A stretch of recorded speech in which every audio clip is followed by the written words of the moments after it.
নমস্কার আমার প্রিয় ছাত্রছাত্রীরা, তোমরা সকলে কেমন আছো? আশা করছি তোমরা সকলে ভালো আছো। আজকে ভেদের একটি অঙ্ক করব ক্লাস 10-এর। যদি বি মাইনাস সি সরলভেদ B C, C minus A সরলভেদ সি এ মাইনাস বি সরলভেদ এ বি, যেখানে ভেদ ধ্রুবকগুলি যথাক্রমে কে এল এম হয়, তাহলে কে এল এম এর মধ্যে সম্পর্ক প্রতিষ্ঠা করো। আমি এখানে সরলভেদ বললাম, তোমরা কিন্তু এখানে সরলভেদ না বলে প্রপোর্শনালও বলতে পারো, অর্থাৎ B minus C proportional B C, C minus A proportional C A এবং A minus B proportional A B, এইভাবেও কিন্তু পড়তে পারো। তো এখানে তিনটা ভেদ দেওয়া আছে এবং ভেদ ধ্রুবকগুলোও কিন্তু বলে দেওয়া আছে কে এল এম। তোমরা অবশ্যই জানো যে ভেদ চিহ্ন তোলার নিয়ম কী। যদি এক্স আর ওয়াইয়ের মধ্যে সরল ভেদ থাকে বা যে কোনো ভেদ থাকলো, হয়তো ব্যস্ত ভেদও থাকলো, এক কথা এক্স প্রপোর্শনাল ওয়াই এই টাইপের যদি কিছু থাকে, তাহলে এই ভেদ চিহ্ন তোলার নিয়ম হচ্ছে এক্স সমান একটা ধ্রুবক নিতে হবে ইন্টু ওয়াই, অর্থাৎ এখানে ধ্রুবকটা অবশ্যই বলে দিতে হবে যে এটা অশূন্য ভেদ ধ্রুবক। এই হচ্ছে ভেদের চিহ্ন তোলার নিয়ম। তো আমি ভেদের চিহ্ন তোলার নিয়মটা তোমাদের বলে দিলাম, যারা জানো তাদের কোনো অসুবিধা নেই, যারা নতুন যারা জানো না তারা কিন্তু অবশ্যই বিষয়টাকে নোট করে দেবে। এবার এখানে তিনটা ভেদ আছে। প্রথমে কি আছে? বি মাইনাস সি ভেদ বিসি বা B minus C proportional BC, যেটাই বলো না কেন। তাহলে আমি এখানে ভেদ চিহ্নটা তুলে নেব। তুলে নিয়ে আমি কি পাবো? এখানে লিখব বি মাইনাস সি সমান কে ইন্টু বিসি। তারপরে দেওয়া ছিল C minus A proportional C, এবং এক্ষেত্রে ভেদ ধ্রুবকটা দেওয়া ছিল এল, তাহলে সি মাইনাস এ সমান এল ইন্টু সি এ। এবং তৃতীয় দেওয়া ছিল এ minus B proportional A B, অতএব এ মাইনাস বি সমান, এখানে ভেদ ধ্রুবকটা দেওয়া ছিল এম, তাহলে এম ইন্টু এ বি।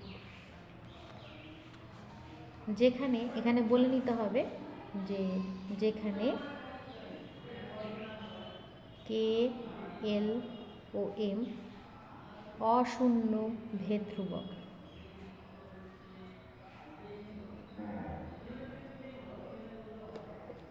এবার দেখো, এখান থেকে কিন্তু আমি কে এর মানটা বের করে রাখবো, এখান থেকে এল এর মানটা বের করবো, এখান থেকে এম এর মানটা বের করবো। তাহলে আমি কি পেয়েছি? কে বি সি সমান পেয়েছি বি মাইনাস সি, বা কে সমান B minus C by BC, বা আমি যদি আলাদা করে রাখি B by BC minus C by BC. তাহলে দেখো আমি কে এর মানটা কি পাবো?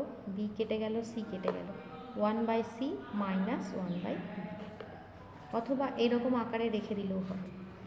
তারপরে আমি কি পেলাম? এখান থেকে কি লিখব?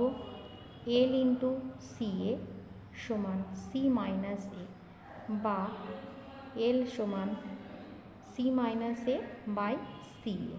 ঠিক একই রকমভাবে এল সমান C by C A minus A by C A, অতএব এল সমান সি কেটে গেল, এ কেটে গেল, 1/a মাইনাস 1/c। তৃতীয়ত এম ইন্টু এ বি সমান এ মাইনাস বি। এখান থেকে আমরা এম সমান পাবো A minus B by A B, বা এম সমান A by A B minus B by A B. এবার দেখো এ কেটে গেল, বি কেটে গেল, তাহলে থাকবে এম সমান 1/b মাইনাস 1/a। কে এল এবং এম তিনটি ধ্রুবকের মানই কিন্তু বের করে রেখেছি। এবার যদি আমি এদের যোগ করি তাহলে কি পাবো? দেখো k plus L plus M সমান কি পাবো? মান বসিয়ে দিচ্ছি 1/c মাইনাস 1/b, কে এর মান বসালাম, প্লাস এল এর মান 1/a minus 1/c, plus M এর মান 1/b মাইনাস 1/a। দেখো 1/c মাইনাস 1/c কেটে গেল, মাইনাস 1/b প্লাস 1/b কেটে গেল, প্লাস 1/a মাইনাস 1/a কেটে গেল। তাহলে আমরা কি পেলাম? কে এল এম এর মধ্যে সম্পর্কটা কি হলো? K plus L plus M সমান 0, অর্থাৎ ভেদ ধ্রুবক তিনটির সমষ্টি 0।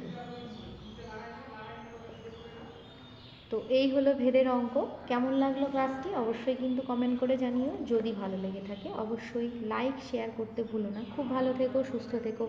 নেক্সট ক্লাসে আবার নতুন কোনো অঙ্ক নিয়ে হাজির হব। ধন্যবাদ।